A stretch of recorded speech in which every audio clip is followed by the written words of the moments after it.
اور بھرپور جواب دیا. تو وہ انڈیا کے اندر بھی اب آوازیں اٹھ پڑی ہیں کہ یہ جو ایتھنک کلینزنگ اور یہ مائگریشن کا جو ساری پالیسی تھی یہ بری طرح فیل ہو گئی ہے اور کامیابی نہیں کر رہی, بلکہ کشمیر جو موومنٹ ہے وہ اور سامنے بڑھ کے آ گئی ہے. تو اس حالات میں جب ان کا اپنا الیکشن ریزر تھن انہوں نے جیتا ہے, جبکہ بڑی باتیں ہو رہی تھی کہ پتہ نہیں کتنی میجورٹی آنی ہے, اب کی بار 400 پار کہتے تھے. ان کو سمجھ آ رہی ہے کہ ان کا ٹوائلائٹ جو ہے نا وہ شروع ہو گیا, ڈاؤن فال شروع ہو گیا. تو یہ پالیسی جو ہے یہ ایک سینٹر پیس تھی ان کی ہندوتوا مائنڈ سیٹ کی, تو اس کو ریوائیو کرنے کے لیے یہ ہر حد تک جائیں گے. اور یہ جو سارا کچھ ہو رہا ہے, جو کچھ آپ دیکھ رہے ہیں یہ واٹر کورڈ کا آگے پیچھے, اس کا ایکچولی ٹیررزم کے ساتھ کوئی تعلق نہیں ہے. در حقیقت ہر طریقے سے دیکھا جائے, ان کے اپنے چینل کہہ رہے ہیں, وہ ان کے منہ پہ مار رہے ہیں یہ بات کہ یہ سیکورٹی گورنمنٹ کا فیلئر ہے. اس کو کنورٹ کرنا into some kind of Hindutva victory اور یہ کشمیر پالیسی کو ریوائیو کرنا اور یہ سارا کچھ جو ہے اس کے اندر یہ چیزیں دبی ہوئی ہیں. اور جو دوسری بات ہے, میں سمجھتا ہوں کہ یہ جو پاکستان کا انڈس ریور واٹرز ٹریٹی ہے یہ بڑی مدت سے ان کو کھٹک رہا ہے. اس کی وجہ میں آپ کو بتا دوں, لوگوں کو کم پتہ ہے اس کے بارے میں, آپ کے ناظرین کے لیے بتا رہا ہوں. بظاہر تو ایسا ہے کہ 3 دریا پاکستان کے 3 دریا انڈیا کے, تو یہ تو پھر برابری ہو گئی, لیکن ہر ایک دریا ایک جیسا نہیں ہوتا. اس کے مختلف جیولوجیکل اور ہسٹوریکل فیکٹرز ہیں جو بھی ہے ان کی ڈائریکشن کے وغیرہ. لیکن اس میں جو انڈیا کے پاس جو پانی آتا ہے ان کے کیچمنٹ ایریا سے وہ صرف 18% آتا ہے, یعنی 30 ملین ایکڑ فیٹ لگ بھگ ان کو ملتا ہے سالانہ. اور جو 69% ہے یعنی 145 ملین ایکڑ فیٹ جو ہے وہ پاکستان کو مل رہا ہے ان ریورز میں سے. تو یہ زمین آسمان کا فرق ہے. تو وہ جب یہ دیکھتے ہیں اور ان کو تکلیف ہوتی ہے, معاہدہ تو انٹرنیشنل سٹینڈرڈ کے مطابق ہے, 8 سال آخر اس کو لگے ہیں تیار کرتے ہوئے, یہ کوئی مذاق تو نہیں ہے. پھر جو انہوں نے کوششیں کی کہ اس کو چھوٹا موٹا کر کے تو کناروں سے, مثلا ایک ان کا تلبل الیکٹرک پلانٹ تھا, اس میں انہوں نے سٹوریج کی کیپیسٹی بنا دی. پاکستان نے پروٹیسٹ کیا, اس کا ڈیزائن چینج کرنا پڑا, یہاں تک کہ وہ آبسلیٹ ہو گیا, وہ پیسے ضائع ہو گئے ان کے. اسی طرح سے سلال ایک اور الیکٹرک بجلی گھر انہوں نے بنایا تھا, اس میں بھی یہ کمپلینٹ پاکستان کے سامنے, ورلڈ بینک نے انٹروین کیا, وہ بھی ان کو ڈیزائن چینج کرنا پڑا. تو وہاں سے ان کو سبکی ہوئی اور ان کو وہ جو یہ چاہ رہے تھے کناروں کے اوپر وہ تھوڑا سا وہ بیک فٹ پہ آنا پڑ گیا. پھر کشن گنگا مطلب چلتی گئی یہ بات. تو ان کو جب نظر آ گیا کہ پاکستان گوشہ ہے اور اپنے دفاع کے لیے کھڑا ہے, لیکن دوسری جانب پاکستان کو بھی چاہیے کہ اپنے معاملات کو انٹرنل ٹو پاکستان تھوڑے بہتر کر لے. یعنی 30 ملین ایکڑ فیٹ جو ہے وہ بہا دیا جاتا ہے سمندر میں, اور 36 ملین ایکڑ فیٹ جو ہے وہ چوری اور لیکیجز میں ہمارے کنال سسٹم میں سے ہو جاتا ہے. اور اس میں سے 85 جو ہے فارم گیٹ تک آتا ہے. وہاں بھی ہم نے بہت واٹر انٹینسو کراپنگ پیٹرنز جو ہیں اپنا لیے ہیں, جس میں سب سے بڑا مجرم شوگر کین ہے, پھر رائس ہے, پھر کاٹن ہے. اب آپ دیکھیں جو ویٹ ہے وہ آسٹریلیا میں بھی ہوتی ہے, لیکن وہاں واٹر بالکل نہیں ہے اور وہ دنیا کو سپلائی کر رہے ہیں. سو ہمیں چاہیے کہ ہم اپنی ٹیکنالوجی کو بہتر کریں. ہم اس میں بریفلی بتائیں کہ یہ جو کینالز کا ایشو ہے آبویسلی ریلیٹڈ تو نہیں ہے, کیا آپ سمجھتے ہیں کہ وہ ایک اچھا پروجیکٹ ہے کینالز کی جو بات کی جا رہی ہے نہیں بنا؟ دیکھیں جی, جو واٹر اکارڈ ہے جس پہ سب کے دستخط ہیں, اس میں ہر صوبے کے پاس انلمیٹڈ اختیار ہے کہ وہ اپنے شہر کے ساتھ جو بھی ڈسٹریبیوشن کرنا چاہتا ہے وہ کر سکتا ہے. تو اس طرح سے کسی اور صوبے کی کمپلینٹ نہیں بنتی, حتیٰ کہ, اور یہ امپورٹنٹ پوائنٹ ہے کہ ان کے شہر میں سے کوئی کٹوتی نہ ہو رہی ہو.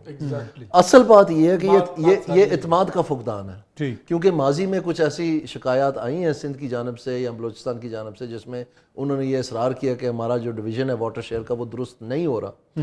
تو ان کو خدشہ ہے کہ جو پہلے ہی پانی اوورال کم ہو رہا ہے, یعنی پنجاب کو بھی اپنے جو اوریجنل فارمولا اس سے کم مل رہا ہے کیونکہ پانی ہے ہی نہیں, تو اسی تناسب سے سندھ کو بھی کم مل رہا ہے. لیکن اس میں اب پرابلم یہ ہے کہ جو واٹر اکارڈ ہے اس میں یہ لکھا ہوا ہے کہ جو موجودہ پانی ہے وہ یوں کا توں رہے گا, جو اضافی پانی ہے اس کی ڈسٹریبیوشن جو ہے وہ برابری کے بنیاد پر ہوگی. تو اب وہ یہ تو نہیں ہے اس میں لکھا ہوگا پانی کم ہوگا تو کیا ہوگا. تو ایک سائڈ کہہ رہی ہے کہ پانی جو کم ہوا اب یہ جتنا کم ہوا وہ بھی برابری کے بعد کے سے, اور دوسرا والا ہے کہ نہیں یہ تو اس وقت جو یوں کا توں کا اس میں آتا ہے وہ پرسنٹیجز بنتی ہیں, اور ان میں بڑا فرق ہے. تو جو اگر یہ بیٹھ کے بات کریں تو مسئلہ حل ہو سکتا ہے. آئی تھنک اعتماد جو ہے سب سے امپورٹنٹ بات یہ ہے وہ بحال ہونا چاہیے. ٹھیک ہے مہربانو, یہ جو حالات ہیں انڈیا کی طرف سے اس قسم کے الزامات لگ رہے ہیں, آج تو انہوں نے ہمارے کچھ یوٹیوب چینلز وغیرہ پہ بھی پابندی لگائی, اس موقع کے اوپر آپ کو لگتا ہے کہ کچھ کرٹیسزم یہ بھی ہوتا ہے کہ تحریک انصاف ابھی بھی وہ پیٹی لٹل پولیٹیکل ایشوز میں پھنسی ہوئی ہے, کیا یہ کرٹیسزم جائز ہے؟ دیکھیے اس پہ آتے ہیں جو انڈیا کے ساتھ ایک کشیدہ ماحول ہے اس کے اوپر بہت باتیں ہوئی. میرے خیال میں ایک نیو یارک ٹائمز میں آج ایک بہت اچھا آرٹیکل ہے سب کو پڑھنا چاہیے ہے. اور میرے خیال میں گزشتہ کچھ شاید کل ہی ششی تھرور صاحب نے NDTV کے لیے لکھا، جو کہ ایک گلوبلی انڈیا کی طرف سے ایک کریڈیبل آواز جانے جاتے ہیں، ناٹ فار جنگوازم. اور ان کی بھی اگر ہم گفتگو دیکھیں تو لگتا یہی ہے کہ انڈیا اس وقت مزید کشیدگی چاہتا ہے. انڈیا چاہتا ہے کہ وہ ملٹری آپشن استعمال کرے، اور انڈیا اس کے لیے مواقع تلاش کر رہا ہے. نیو یارک ٹائمز میں بھی یہی حوالہ دیا گیا. اب تک انہیں جو بات روکے بیٹھی ہے وہ یہ ہے کہ وہ کوئی بھی کسی قسم کا ثبوت سامنے نہیں لا سکے کہ جس کی بنا پر وہ گلوبل سپورٹ اپنے لیے ڈرام اپ کر سکیں. اب یہاں پر یہ ہے انڈیا کے فیلیئرز کہ انہوں نے ایک ان کا انٹیلیجنس فیلئر تھا، ان کا سیکیورٹی لیپس تھا کہ جس کی وجہ سے ایک افسوسناک واقعہ ہوا. مگر اس کے بعد انڈیا نے ایک نی جرک ری ایکشن میں پاکستان پر الزام لگایا جو ان کا بالکل کوئی حق نہیں بنتا تھا. اور اس وقت جو ڈپلومیٹس بھی ہیں جن سے وہ انگیج کر رہے ہیں وہ یہی کہہ رہے ہیں کہ آپ پاس پیٹرن آف بیہیویئر کی بنا پر پاکستان پہ الزام نہیں لگا سکتے. اب یہ ہو گئی وہاں کی کہانی کہ انہوں نے بالکل without any provocation and without any evidence Pakistan کو اس زد میں لانے کی کوشش کی ہے اور ایک جنگ بازی شروع کی ہے. مگر ہمیں دیکھنا ہوگا اپنے گھر میں بیٹھے کہ ہم کیا بہتر کر سکتے ہیں. کیا ہم نے اسے اس طرح ہینڈل کیا کہ جس طرح ہمیں ڈپلومیٹکلی اور پولیٹکلی ہینڈل کرنا چاہیے تھا. افسوس سے کہنا پڑتا ہے کہ ہماری حکومت کی طرف سے جس طرح کا اسٹرانگ ورڈڈ اسٹیٹمنٹ فوراً آنا چاہیے تھا وہ نہیں آیا. 36 گھنٹے کے بعد ہم نے ریاکٹ کیا. ہمارا ریاکشن جو ہے وہ اتنا مضبوط نہیں تھا جو انڈیا کو بیک فٹ پہ کرتا، جس سے انڈیا تھوڑا امبولڈن ہوا ہے. اس کے بعد ہمارا سیکنڈ ریاکشن تھا کہ ہم نے انڈیا کو آفر کی ایک امپارشل انکوائری، ویئر ایز جو ہمیں کرنا چاہیے تھا، پرائم منسٹر صاحب کو ڈیمانڈ کرنا چاہیے تھا کہ پاکستان پہ الزام لگانے سے پہلے آپ ایک انکوائری کریں اور اس کو پہلے پبلک کریں. عطا اللہ تارڑ صاحب کی میں جو پریس کانفرنس آپ نے چلائی وہ سن رہی تھی، اور اس سے ہم اپنے لوکل انٹرنل پالیٹکس پہ آتے ہیں. انہوں نے کہا ہمارے ہاتھ صاف ہیں، اسی لیے ہم ایک انڈیپینڈنٹ انکوائری کی مانگ کر رہے ہیں. اس وقت پاکستان میں آپ کو کیا ضرورت ہے؟ آپ کو ایک یکجا متحد آواز کی ضرورت ہے. اس ملک میں آپ کو ایک ایسی آواز کی ضرورت ہے جو کہ پختہ ہو، جس کے پاس عوام کا اعتماد حاصل ہو، اور جو انڈیا جس کو سیریسلی لے. آپ جتنے بھی آرٹیکل اس وقت پڑھیں، اس وقت جس طرح ہماری حکومت کو دیکھا جا رہا ہے وہ اس کو مضبوط نہیں سمجھتے، کیونکہ یہ بات تو واضح ہے گلوبلی کہ اس حکومت کے پاس عوام کا مینڈیٹ نہیں ہے اور عوام میں ایک ٹرسٹ کا فقدان پایا جاتا ہے. اس میں حکومت کیا کر سکتی تھی اور کیا کر سکتی ہے اور کرنا چاہیے میری نظر میں؟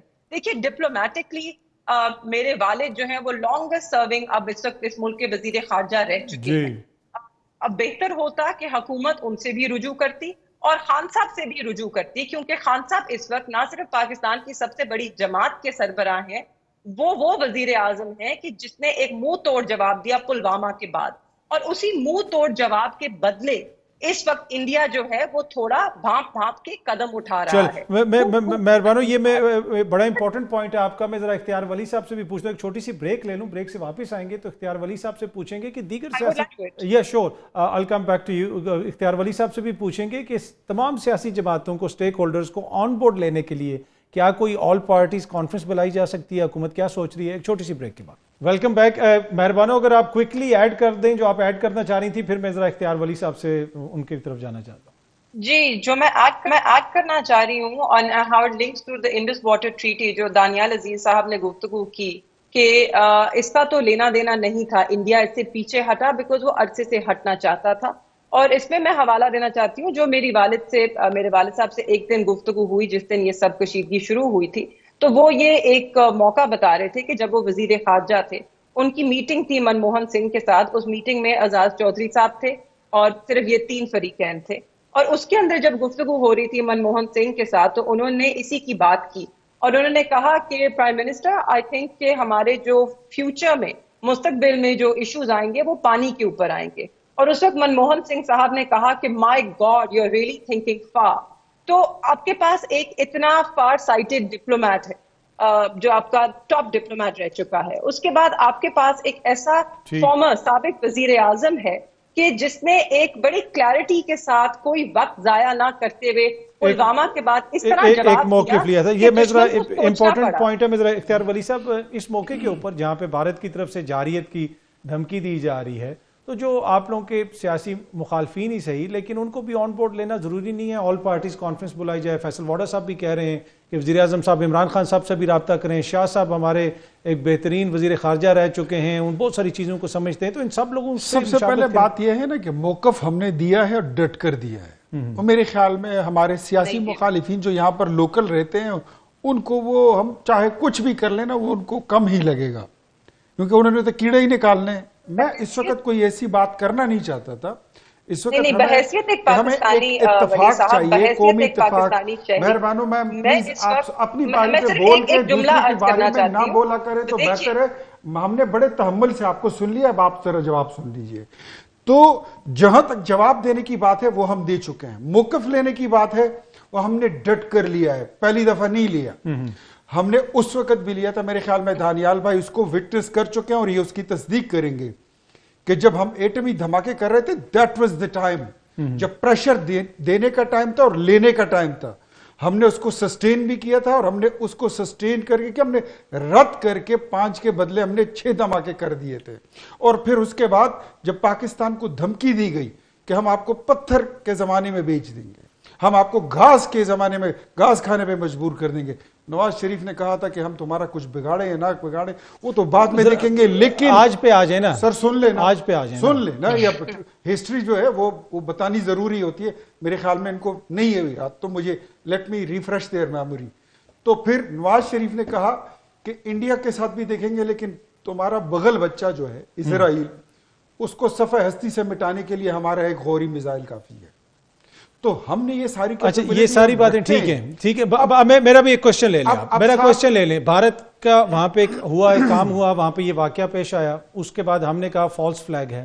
کیا ابھی تک وزیر اعظم نے کوئی ویڈیو پیغام جاری کیا, کوئی ٹویٹر کے اوپر آ کے کہا کہ یہ فالس فلیگ ہے, کوئی دنیا کو بتایا؟ ابھی تک تو ہم یہ کہہ رہے ہیں کہ جی ہم تحقیقات کے لیے آپ کے ساتھ ہیں. اور دوسرا جو جعفر ایکسپریس کا یہاں پہ سانحہ ہوا, اس کے بعد ہم نے کیوں نہیں ان کے ویزے کینسل کیے, ہم نے کیوں نہیں ان کے لوگوں کو واپس بھیجا, ہم نے وہ سٹیپس کیوں نہیں اٹھائے جو جینون یہاں پہ دہشت گردی ہوئی وہ جھوٹا الزام لگا کے اتنا کر دیتے ہیں. تو ہم سچے بات پہ بھی ہم نے وہ straight coming from P M house, اور جو بات آپ کر رہے ہیں, جو سوال آپ اٹھا رہے ہیں, اس سے زیادہ کئی گنا بڑھ کے وہاں پر سوالات کے جوابات تیار ہو رہے ہیں اور ان چیزوں پہ تیاری بھی ہو رہی ہے اور ہر بندے کو ایک ٹاسک دیا گیا ہے. یہ ملک اس وقت کچھ ایسے لوگوں کے ہاتھ میں نہیں ہے, کچھ ایسے لوگوں کے ہاتھ میں نہیں ہے. ہمیں یہ بات کرتے ہیں نا, مجھے کہنا نہیں چاہیے, لیکن جب یہ واقعہ ہوا تھا یہ ابھی نندن والا, تو اس پہ ہمارا موقف اس وقت کے وزیر اعظم کا کیا تھا؟ کیا کہتے ہیں کہ آپ کیا کہہ رہے ہیں شہباز شریف صاحب, میں کیا کروں, حملہ کر دوں؟ تو شہباز شریف صاحب نے کہا تھا نہیں خدا نہ خواستہ میں نے ایسا کچھ نہیں, انہوں نے ایسا نہیں کہا, انہوں نے ایسا بالکل نہیں کہا. انہوں نے کہا تھا کہ ڈٹ کر اپنا موقف لیں, آپ کا بیان جو ہے وہ ایمبیگوٹی پر مبنی ہے. اور آپ کو اپنا موقف تو دے دیں, اپنی جو انٹرنیشنل, یہ تو دیکھیں نا یہ آپس میں ہماری بحث سب کی چلتی رہے گی, پر اس موقع کے اوپر ساری پاورز کو دیکھ چکے ہیں کہ اپنی حکومت میں ان کے وزیر اعظم نے کتنے ترم خان تھے, ہم وہ بھی دیکھ چکے ہیں. یہ باتیں میں کرنا نہیں چاہتا تھا لیکن ان کو مزہ آتا ہے, یہ بات یہ شروع کر دیتے ہیں. جی مہربانو بریفلی ایڈ کیجئے گا, پھر میں نے دانیال صاحب کی بریفلی میں صرف بحیثیت ایک پاکستانی اختیار ولی صاحب کو کہنا چاہتی ہوں کہ ایک پاکستانی ہونے کے ناطے میں تو چاہتی ہوں کہ میری جو ریاست ہے یا میرا جو وزیر اعظم منتخب یا نامنتخب اس سے فرق نہیں پڑتا, دنیا کی نظروں میں وہ وزیر اعظم ہے. میں تو چاہتی ہوں کہ وہ ایک مضبوط بیان دے, ایک سخت بیان دے, ایک منہ توڑ بیان اور جواب دے. مگر مجھے کیا ملتا ہے, مجھے کیا نظر آتا ہے کہ وزیر اعظم کہہ رہا ہے کہ ہم آفر کر رہے ہیں انکوائری. ہم آفر کیوں کر رہے ہیں؟ ہم ڈیمانڈ کرتے ہیں کہ انکوائری, ہم پہ غلط الزام لگایا گیا ہے, یہ ہماری ڈیمانڈ ہے. یہ ہوتا ہے واضح موقف, یہ ہوتا ہے اسٹرانگ سٹانس. اور ایک سیکنڈ میں ایک چیز کہنا چاہتی ہوں, ولی صاحب نے کہا کہ ابھی تک جواب پریپیئر کیے جا رہے ہیں. جی 6 دن ہونے کو آ گئے ہیں, کتنی دیر ہو گئی ڈپلومیسی میں, جو آپ نے سوال کیا میں اس کی بات کر رہا ہوں. وہ یہ کہہ رہے تھے کہ جو سارے یہ بات سمجھ نہیں آتی ہر چیزیں ہم جواب پریپیئر کریں. پر اینی وے دانیال عزیز صاحب, اب مسئلہ یہ ہے کہ اس موقع کے اوپر ایک اگر ہم نے قومی رسپانس دینا ہے تو ساری سیاسی جماعتوں کو تو آن بورڈ لینا پڑے گا. آپ سمجھتے ہیں کہ اس وقت آل پارٹیز کانفرنس وغیرہ ہونی چاہیے؟ جی میرے خیال میں آل پارٹیز کانفرنس بھی ایک آپشن ہے، جی، لیکن میرا ذاتی خیال میں جو اس بات کی تہہ تک پہنچنا کہ انڈیا ایکچولی چاہتا کیا ہے وہ زیادہ ضروری ہے، پھر اس کے مطابق پھر آپ کا رسپانس جو ہے بہتر ڈیزائن ہو سکتا ہے. اور میں یہ سمجھتا ہوں کہ شاید مودی صاحب کو جو انٹرنیشنل تھوڑی بہت بیلسٹ مل رہی ہے کہ یہ جو ابھی مختلف آفس بیرر امریکہ میں آئے ہیں، ان کا شاید انڈین اوریجن تعلق ہیں کافیوں کا، اور وہاں پر جو کٹ جوڑ ہو رہا ہے، یہ جو ظاہری بات ہے جو اسرائیل کے حق میں بہت ساری باتیں آ رہی ہیں سامنے، اور مسلمان ممالک کو جو ہے مجبور کیا جا رہا ہے، یہاں تک کہ ایران کو جو ہے ایک مشکل حالات میں نیگوشیٹ کروانے پہ مجبور کیا جا رہا ہے. تو جبکہ انہی کا بنایا ہوا معاہدہ پہلے انہوں نے خود ہی توڑ دیا. تو اس صورت میں میرے خیال میں یہ انٹرنیشنل جو ہوائیں چل رہی ہیں، شاید مودی صاحب سمجھتے ہیں کہ یہ ایک اچھا موقع ہے کہ وہ اپنا جو ماضی میں جو ان کا حاصل تھا کہ بجائے انڈو پاک کے یہ ایف پیک کے نام سے ہائفنیٹ ہو گیا تھا یہ خطہ سارا، جی اور انڈیا کو جو ہے نا ایک دکھا دیا تھا کہ رائزنگ پاور ہے جی، ان کو تو چھوڑیں، یہ تو ایف پیک کا مسئلہ ہے. اب وہ سارا کچھ ایف پیک کا تو جو نکلا وہ آپ نے خود ہی دیکھ لیا، اب وہ سارا کچھ واپس آ گیا انڈو پاک پہ. یہ مودی اپنے ووٹر کو بالکل یہ ان کے لیے موت ہے، کیونکہ ان کا سارا جو دار و مدار ہے وہ یہی ہے کہ جی ہم تو بہت بڑا ملک ہے، ہم تو ایک جمہوری سب سے بڑی جمہوریت ہے، ہم یہ ہیں وہ ہے، تو اس کا لیکن جب حرکات کے اوپر آتا ہے تو ان کی یہ اصل شکل سامنے آ جاتی ہے. آپ نہیں سمجھتے سر چائنا کی وجہ سے ان کو یہ یہاں پہ پولیس مین بھی تو بنانا چاہتے ہیں تاکہ چائنا کی ہیجمنی نہ بن سکے اس ریجن کے اندر؟ جی بالکل، اس میں میں نہیں سمجھتا کہ ذرا سا بھی کوئی شک کی بات ہے، اور درجنوں ملٹری ایگریمنٹس جو ہیں اس وقت انڈیا کے ساتھ کیے ہیں انہوں نے، اور اس میں بیشتر اور پیش ہیں کہ وہ ان کو مختلف الائنسز میں بھی شامل کرنا چاہتے ہیں، جیسے کہ کوڈ ہے، اس میں اگر کوئی ہیزیٹنٹ ہے تو انڈیا ہے، لیکن انہوں نے انڈیا کے لیے راستہ کوئی نہیں چھوڑا، کیونکہ جو ان کے سخت سے سخت قوانین تھے، مثلا ایک ان کا کیٹسا ایکٹ ہے جس میں ان کا کوئی بھی مخالف ملک جو ہے اگر وہ کسی اور ملک کو اپنا اسلحہ بیچے گا تو اس کے اوپر سینکشنز لگیں گی. تو انڈیا نے جب روس سے میزائلز خرید لیے تو یہ بہت واویلا مچا کہ وہ اس ایکٹ کو کہ بالکل عین مطابق تھا تو انڈیا کے اوپر سینکشنز لگنا چاہیے تھے، انہوں نے ویور کر دیا. ویور یہ ہے کہ ہاں بالکل بنتے تھے لیکن ہم نہیں کر رہے. جب ایران کے ساتھ ان کے اتنے معاملات کشیدہ ہو گئے کہ انہوں نے وہاں پر یہ مختلف سینکشنز لگا دیے، تو انڈیا کو چاہ بہار کے لیے انہوں نے ویور دے دیا کہ آپ کریں اپنا کام. جبکہ پاکستان کا انرجی جو ایک لائف لائن ہوتی ہے کسی ملک کے لیے، ہم اپنے پائپ لائن میں وہ چیزیں نہیں حاصل کر پائے یا ہمیں آفر ہی نہیں ہوئی. الٹ اس کا وہ جو صاحب تھے ان کے اسٹیٹ ڈپارٹمنٹ کے، انہوں نے آ کے ہیرنگ میں کہا کہ خبردار اگر پائپ لائن کی کو بات کی، ہم نے سختی سے منع کر دیا پاکستان کو کہ آپ کے کانسیکوینسز فیس کریں گے. یہ تو اس میں سمجھتا ہوں کہ ان حالات میں جو مودی صاحب کو شاید یہ محسوس ہو رہا ہے کہ جو انہوں نے اپنے صوبے میں کیا تھا یا جو پورے انڈیا کو انہوں نے آگ میں لپیٹ دیا ہے، جس میں ان کی اپوزیشن پارٹیز بھی کہہ رہی ہیں کہ India is much verse of, اور صرف مسلمانوں کے لیے، تمام مائنورٹیز کے لیے. تو وہ شاید سمجھتے ہیں کہ جو وہاں یہ مسلمانوں کے ساتھ کرتے ہیں کہ پاکستان کے ساتھ بھی یہی ہوگا. انہوں نے ایک دفعہ تجربہ کر کے دیکھ لیا، اب خواہ یہ بار بار تجربہ کر رہے ہیں، کہیں ایسا نہ ہو کہ بات بڑھتے بڑھتے ان کو منہ کی کھانی پڑ جائے مزید پھر سے. میں ایک چھوٹی سی بریک لے لوں. یہ بڑی امپورٹنٹ پوائنٹ ہے کہ مودی صاحب کو بھی پتا ہے کہ اگر وہ کوئی اس قسم کی حرکت تو پاکستان سے ایک بھرپور اور بالکل جامع قسم کا جواب آئے گا. آخر کیا وجہ ہے کہ وہ بار بار اس طرح کی باتیں کرتے ہیں، اس طرح کے الزامات لگاتے ہیں؟ اس پہ بھی بات کریں گے. کچھ اور چیزیں بھی ہیں ایک چھوٹی سی بریک کے بعد. ویلکم بیک جی. اچھا اختیار ولی صاحب، وہ میں تھوڑا سا چاہ رہا تھا کہ آپ تھوڑا اس پہ روشنی ڈالیں کہ جو سیاسی مخالفین ہیں ان کو بھی آن بورڈ لینا ہے. اب کل اگین خان صاحب کی ملاقات کا دن ہے، ان کی بہن نے آج ٹویٹ کیا ہوا تھا کہ ملاقات ہوگی یا نہیں ہوگی. یہ کچھ چھوٹے موٹے سٹیپس ہیں جو آپ کی حکومت اٹھا کے ملک کا سیاسی ماحول بہتر کر سکتی ہے. دیکھیں میں ایک بات بتاتا ہوں، مائی اپالوجیز. یہ اتنی چھوٹی ایشوز جو ہے نا، یہ اتنے قومی مفادات کے ساتھ لنک کر دینا، میرے خیال میں this is not justice with Pakistan. Sir سب سے بڑی سیاسی جماعت، سب سے یہ زیادہ آپ کہہ رہے ہیں کہ سب سے بڑی پارٹی، آپ کہہ رہے ہیں کہ سب سے بڑی، بڑی، کہہ رہا الیکشن کمیشن کا فارم 47 اور 45 دونوں کہہ رہا ہے. فارم مجھے الیکشن کمیشن کا رزلٹ بتا دیں کہ وہاں پر کس کی سب سے زیادہ سیٹیں ہیں قومی اسمبلی میں. کیا پاکستان میں کوئی پارلیمانی نظام ہے یا کوئی صدارتی نظام ہے؟ وہ دیکھ لیں نا. کی سیٹیں ہیں سر، آپ ان کو ایسا ہی سی مجھے یہ بتائیے، کہتے ہیں، آپ کو تو پتہ ہی ہے. دیکھیں خیبر پختونخوا میں ہم حکومت بنا سکتے تھے مولانا فضل الرحمان کے ساتھ 2013 میں، لیکن ہم نے ان کو دے دیا کہ ہم نے مان لی. وہ بات چھوڑ دیں، کوئی لارجسٹ پارٹی نہیں ہے، یہ چھوڑ دیں. جو لارجسٹ ہوتی ہے وہی حکومت میں ہوتے ہیں. اب بات ساری یہ ہے, Sir, یہ بھی چھوڑ دیں یہ باتیں کہ فلانا بندہ اتنا مقبول ہے, فلانا اتنا مقبول ہے. مقبولیت جمہوریت بنتے, میں تو یہ نہیں ہوتا نا, مقبولیت یہ چیزیں بنتے دیکھنی پڑتی ہیں ہم نا. نے مقبولیت کھوتے ہوئے بھی دیکھی ہے, لیتے ہوئے بھی دیکھی ہے. یوں آتی ہے, اچھا یوں چلی ایک جاتی اور ہے. سوال میرا اب لے لیجیے, اس کا اکٹھا آنسر کر دیجیے گا. National میں آتا ہوں مہربانوں آپ consensus کے پہ آ پاس, جائیے. میں دوبارہ آتا ہوں آپ کے پاس. اب بھارت نے ہمارے کوئی 16 یوٹیوب چینلز بلاک کر دیے الزام لگا کے. اب ہم ان پہ تنقید کر رہے ہیں, مذمت کر رہے ہیں کہ یہ انتہائی ان کی جو ہے شرمناک حرکت ہے, ان کا میڈیا مسلسل جھوٹ بولتا ہے اور ہماری کوئی بات وہ سننے کے لیے تیار نہیں ہے. کچھ دن پہلے ایک مختلف پارٹیوں کے لوگ بیٹھے ہوئے تھے, اتحادی سارے, تو اسی نیشنل کنسنسس پہ بات ہو رہی تھی. تو جیسے بات آئی پی ٹی آئی کی, اس میں سے ایک دوست نے کہا کہ وہ تو بولیں گے کہ ہمارے قیدی کو رہا کر دو. مطلب اگر آپ کا جعفر ایکسپریس کا واقعہ ہوتا ہے, یہ بولیں گے عمران خان کو چھڑا دیں. اگر آپ پہ انڈیا کوئی تڑی دیتا ہے حملہ کرنے کی بات, یہ کہتے ہیں عمران خان کو رہا کر دیں. مطلب آپ ان سے کوئی بھی بات کر لو, ان کے ذہن میں ایک ہی چیز پسی ہوئی ہے, کیونکہ یہ ووٹ لے کر آئے ہیں, کہتے ہیں ہم نے اپنے قیدی کو چھوڑانا ہے, ہمیں تو ایک ہی ٹاسک ملا ہے. They have got nothing to do with Pakistan. جو ان کا ایٹیٹیوڈ ہے وہ بتا رہا ہے کہ ان کے پاکستان کی کوشش تو سالمیت کے کریں گے ساتھ نا آن کوئی بورڈ لینے کی. کوشش یہ ہے کہ آل پارٹیز کانفرنس ہوگی, نیشنل سیکیورٹی کمیٹی کی میٹنگ ہوگی. آپ نے دیکھا ہم نے ان کو بلایا, رات کو انہوں نے اعلان کیا کہ ہم آئیں گے, اور صبح یہ نہیں آئے. آج بھی ان کا رویہ یہی ہے کہ یہ آپ اپنے سیاسی مفادات کو قومی مفادات کے ساتھ جوڑ دیں. ذرا چھوڑا سا سن لیجیے, یہ قومی مفادات کو اپنے سیاسی مفادات کے ساتھ جوڑتے ہیں. یہ بات ان کی ٹھیک نہیں ہے. ہم بلائیں گے, ان کو بٹھائیں گے, نیشنل کنسنسس کے لیے ان کی آرا لیں گے. ان کی پارٹی کا چیئرمین موجود ہے, جنرل سیکرٹری موجود ہے, پارلیمانی پارٹی موجود ہے.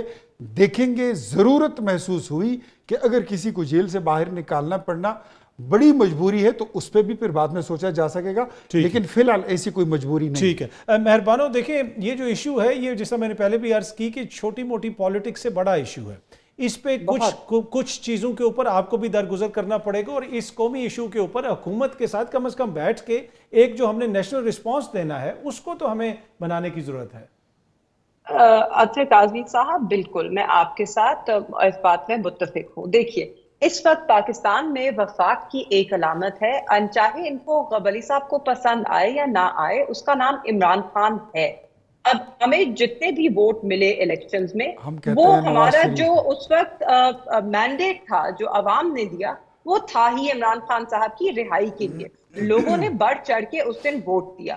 اب پاکستان تحریک انصاف نیشنل اسمبلی میں اس وقت فارم 47 کے مطابق بھی it is the single largest political party.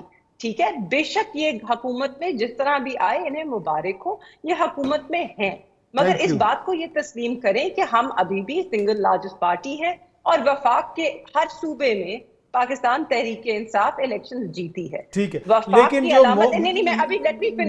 جو مودی صاحب وہاں سے دھمکیاں دے رہے ہیں, موقع دے کے اور ان کی تقریر دیکھیں. without interrupting, allow me to finish. We must get our house in order. اس وقت مودی صاحب یہ بھی جانتے ہیں کہ چاہے ان کو انٹرنیشنل سپورٹ اس طرح حاصل ہو یا نہ ہو, وہ ایک اکنامک پاور ہے. It is the 5th largest and about to become the 4th largest economy in the world. So he knows he has power. ان کو پتا ہے کہ وہ پش کر سکتے ہیں. اس وقت تک انہوں نے پش کیوں نہیں کیا بیونڈ دا باؤنڈری؟ کیونکہ پلوامہ کے بعد ہم نے ایک منہ توڑ جواب دیا. اس نے انڈیا کو ابھی تک چیک میں رکھا ہے, مگر وہ یہ بھی جانتے ہیں کہ پاکستان کے کیا مسئلے ہیں. پاکستان کا جو ویسٹرن بارڈر ہے افغانستان کے ساتھ, وہ بھی ہیٹڈ ہے. تو میرے خیال میں اس وقت حکومت کو یہ ذمہ داری کا مظاہرہ کرنا چاہیے ہے اور دکھانا چاہیے ہے کہ وہ پاکستان کو اول رکھتے ہیں اور یہ سیاسی کشیدگی کو کم کریں. دانیال عزیز صاحب, اکانومی کی بات, میں سر آتا ہوں آپ کے پاس, آپ سے کنکلوڈنگ ریمارکس لوں گا. اکانومی کی بات ہوئی کہ بھارت کو بڑا زوم ہے کہ ہماری اکانومی بڑی زبردست ہے. کیا اکنامک فیکٹر بھی ہے اس کے اندر, اور پاکستان کو جو خطرات ہیں اس میں اکانومی بھی ایک ایسی چیز ہے کہ تھوڑا سا ہمیں دھیان کرنے کی ضرورت ہے؟ بالکل جی, 100%. آپ دیکھ لیں پاکستان کی نیشنل سیکورٹی اسٹریٹجی ڈاکیومنٹ جو پی ٹی آئی کے دور کی بنی ہوئی ہے, اس میں تو واضح طور پر پہلی مرتبہ پاکستان میں ایک آفیشیل پالیسی سٹینس میں اکانومی اور نیشنل سیکورٹی کو کنیکٹ کر دیا گیا. تو اس میں تو کوئی شک والی بات نہیں ہے. دنیا میں تو یہ پہلے ہی معمول تھا. چلیں اچھی بات ہے کہ پاکستان میں بھی یہ چیز آ گئی, اور پاکستان کے اسٹیبلشمنٹ نے بھی اس چیز کو بولسٹر کرنے کے لیے اپنے اپنے اداروں میں مختلف سطح بنائی ہیں جو اس چیز کے اوپر اثر نو فوکس کر رہی ہیں. اور اس وقت سے سو کہنے کا مقصد یہ ہے کہ جو اکانومی ہے پاکستان کی، اس میں کوئی شک نہیں کہ انڈیا یہ موقع دیکھ رہی ہے، کیونکہ پاکستان میں در حقیقت largest irrigated tract of land in the world ہے، اور اب چونکہ پاکستان ری فوکس کر رہا ہے ایگریکلچر کے اوپر، اس کی امپلائمنٹ پوٹینشیل تو یہ جو پانی روکنے والی بات ہے یہ بھی پاکستان کی اکانومی کو ہرٹ کرنے کی، پاکستان کو دبا کے رکھنے کی ساری بات ہے کہ یہ ابھر نہ سکیں، کہیں دوبارہ سے مقابلے میں نہ آ جائیں۔ وہی بات ہے، ایف پیک سے واپس ہم انڈو پاک کی طرف جا رہے ہیں، کیونکہ کشمیر کی پالیسی فیل ہو گئی ہے اور ان میں اتنی ملٹری پراویس نہیں ہے کہ وہ پاکستان کو چیلنج کریں، کیونکہ پاکستان کی ڈیفینسو پوزیشن مضبوط ہے۔ ٹھیک ہے، اختیار ولی صاحب آپ کے کنکلوڈنگ ریمارکس۔ دیکھیے،